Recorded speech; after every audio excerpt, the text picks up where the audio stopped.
All right, we are back with Bible teacher Danielle Strickland, and we are in Mark chapter 2.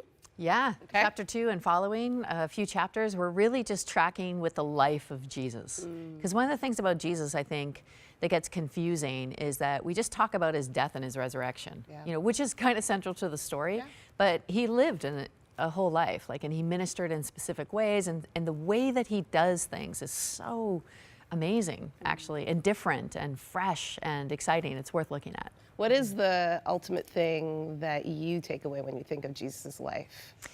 Yeah, this is like this. I could be here all day because there's so many things, but I think one of the things that I'm most captivated about with Jesus is kind of how he sees and interacts with people in like ways that nobody else ever did. So he sees kind of like really wealthy, powerful people as needy, often in the way he interacts with them, and he sees like poor and kind of impoverished and stuck, sick and discarded people as like as leaders and potential, powerful influencers in the world. And so this upside down nature of how he treats people is so captivating to look at, and just how he does that, because he doesn't come in with an agenda. It's just kind of how he interacts with people. Yeah, it's amazing. And those that are hesitant about Jesus, what do you want them to get away from this series this week? You know what? I think regardless of what you think about Jesus at the end, what I would say is he is worthy of paying attention to. So he's worthy of learning from. So even if you're, Gandhi used to say that people would say, how are you doing this in India? This great revolution movement, this independence. And Gandhi would say, like, look at people and say, well, I'm just reading Jesus and then doing what he says. So I think no matter what you think about Jesus, ultimately his life is worthy of looking into and studying and learning from. And I think that if you were to look into the life of Jesus and pay attention to the way that he lived his life, you'd be like, how can I live a little bit more like him? And there is something about Jesus that the world is attracted to.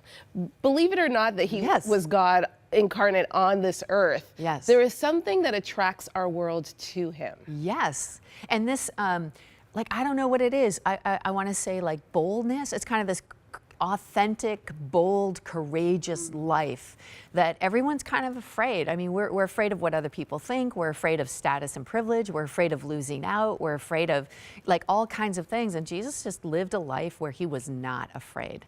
And even just that, like, what does a life look like fully lived without being afraid?